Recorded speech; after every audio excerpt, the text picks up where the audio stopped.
Welcome back to the Deep Dive. This is where we really unpack fascinating sources, pull out those surprising insights you need to know.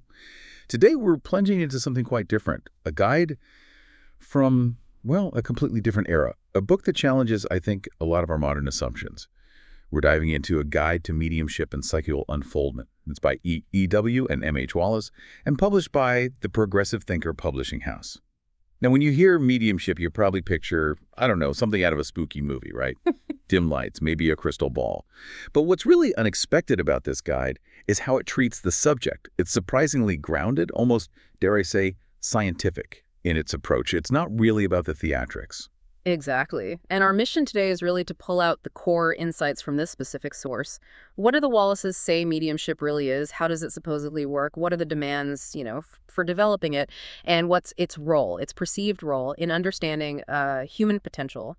And maybe we should clarify psychical unfoldment as they use it. Good point. It's not just about, experiencing weird things. It's presented as a systematic, disciplined development of these natural human sensitivities. The goal being deeper self-awareness, understanding unseen realities, that sort of thing. We'll be sticking strictly to the viewpoint in this text. It's almost like an instruction manual in parts. That's a really crucial distinction right there. Because, yeah, most people hear mediumship and think supernatural.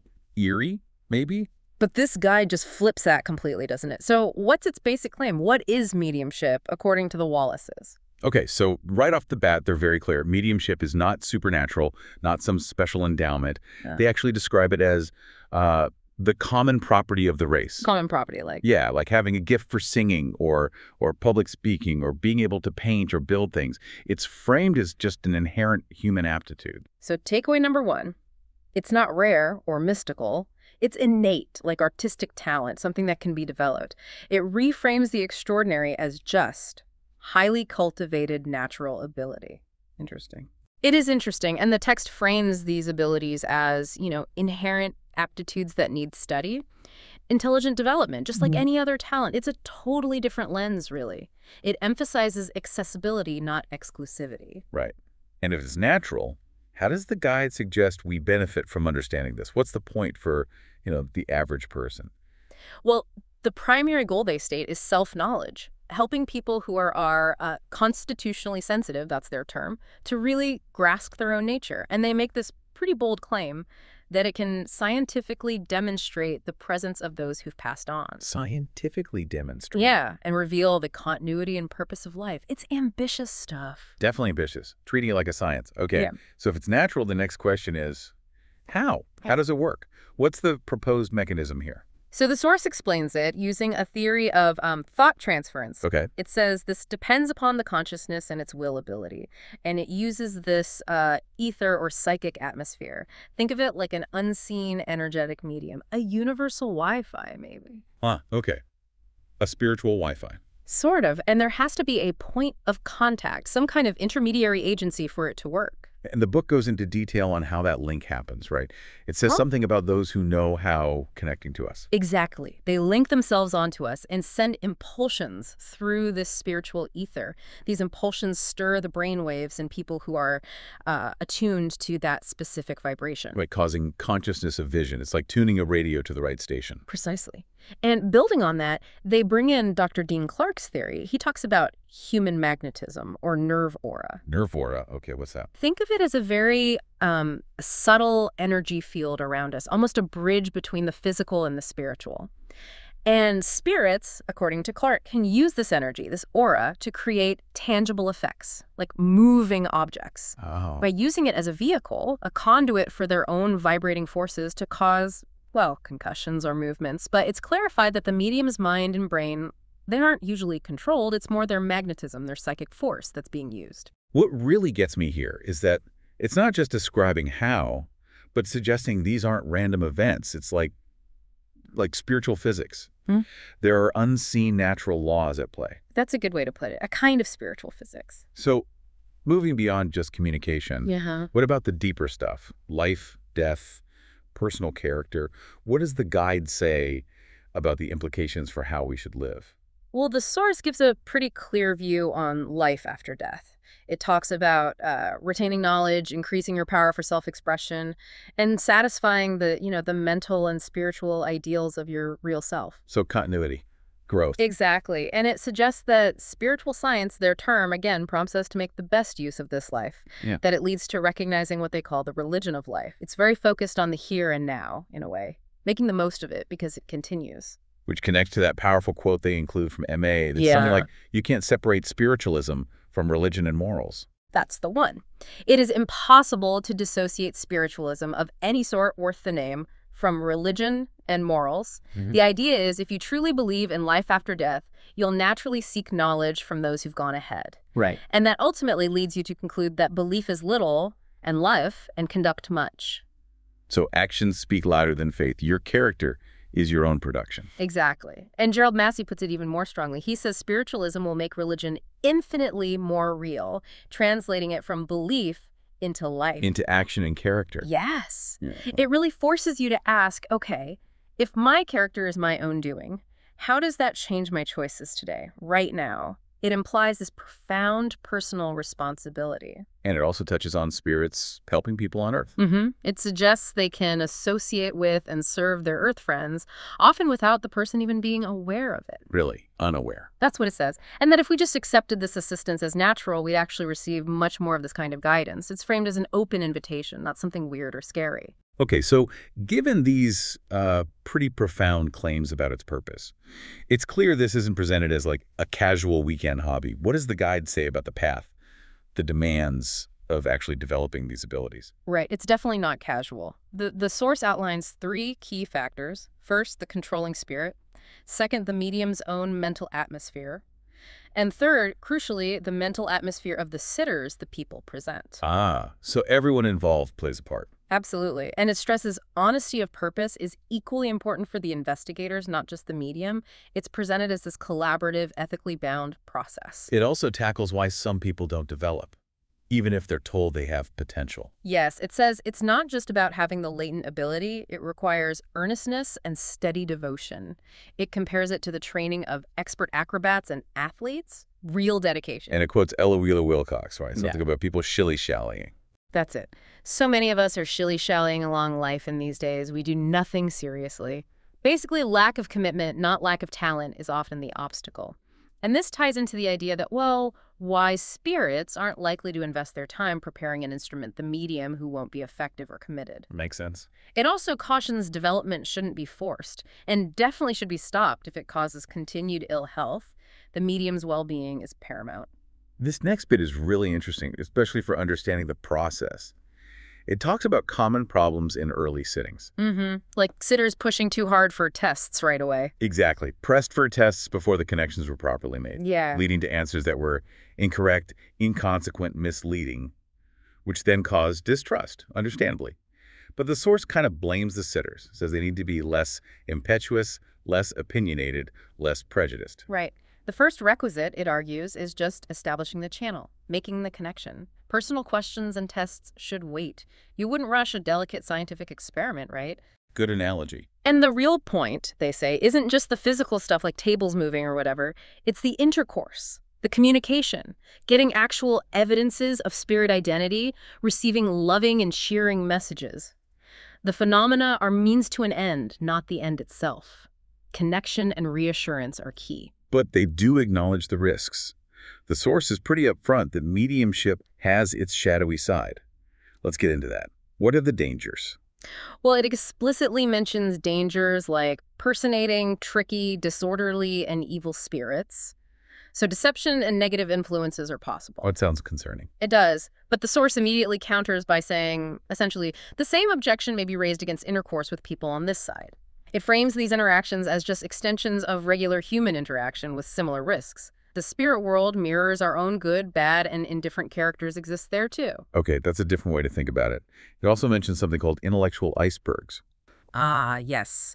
Those are sitters who are intellectually open, maybe curious, but psychically they lack sympathy. They have a disintegrating effect rather than a unifying one. So cold and analytical doesn't work.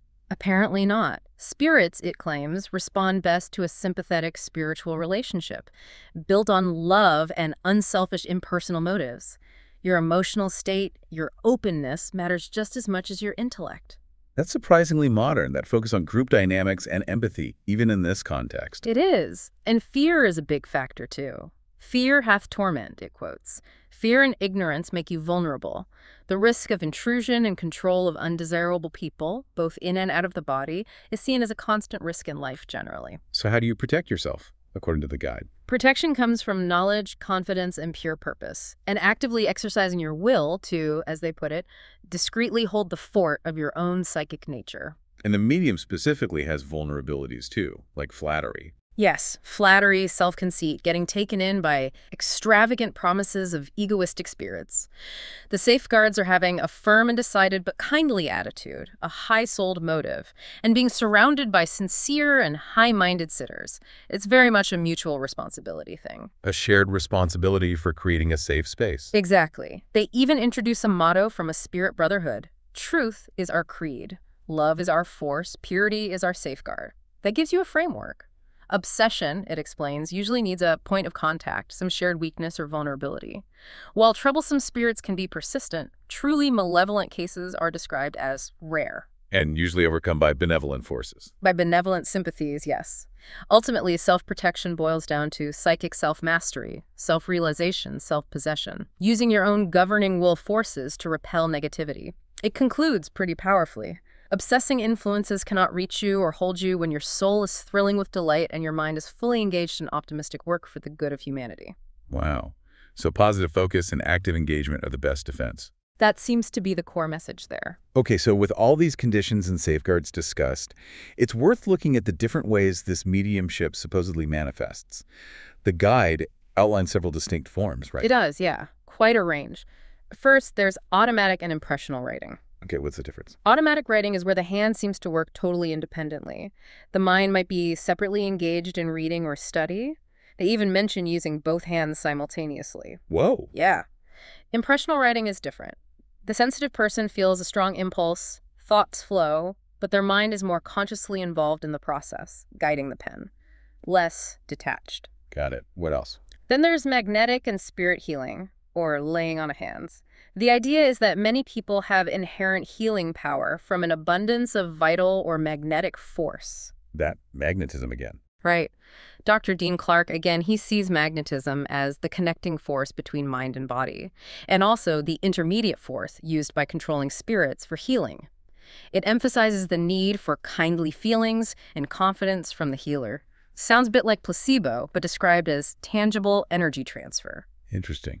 And clairvoyance. Seeing things others can't. Pretty much. Clear perception of things beyond the powers of the bodily vision. They mention Andrew Jackson Davis describing how the mind gets enlivened as the body gets darkened, and an illumination of a forehead.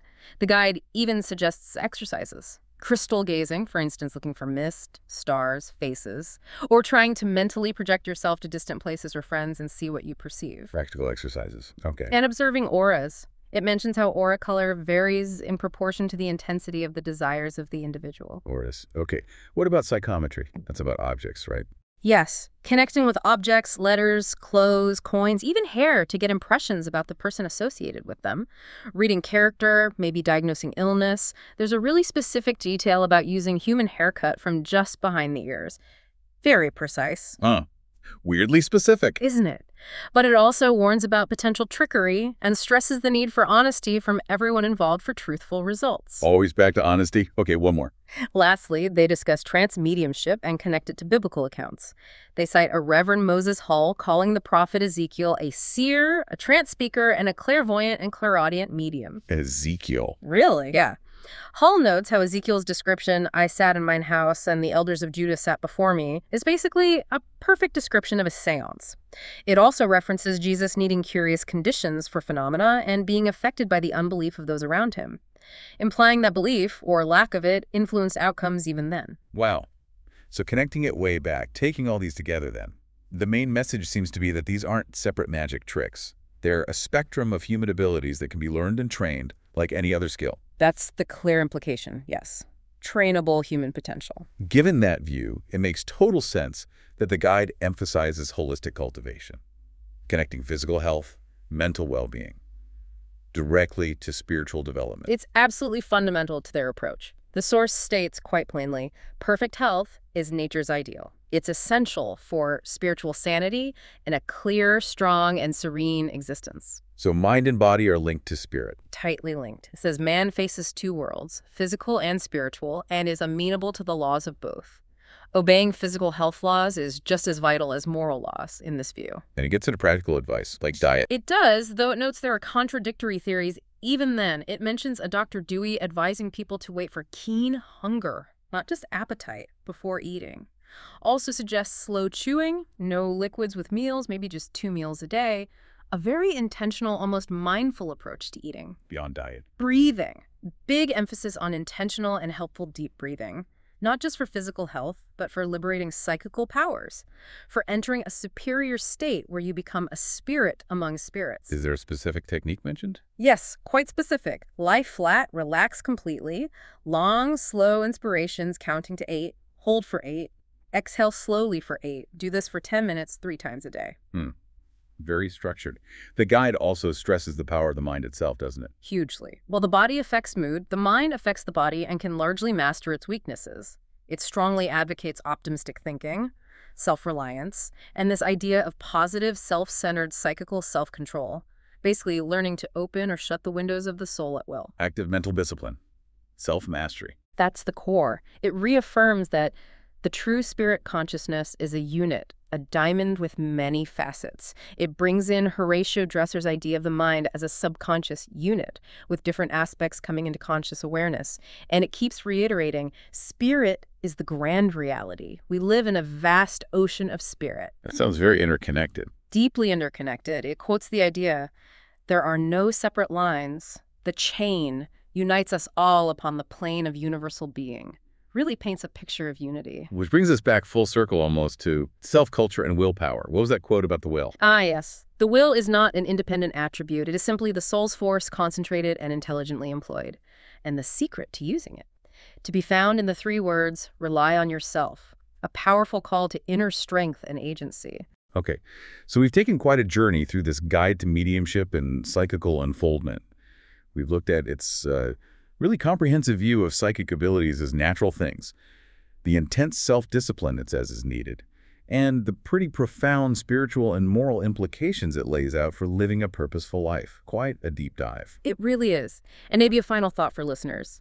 If this historical perspective, this particular guide, suggests humans might be capable of perceiving and influencing realities beyond our normal senses through disciplined self-cultivation, then what untapped potentials might we each hold? Potentials waiting to be consciously developed in our own lives, perhaps in ways we haven't even considered, even if not specifically aiming for mediumship as defined here.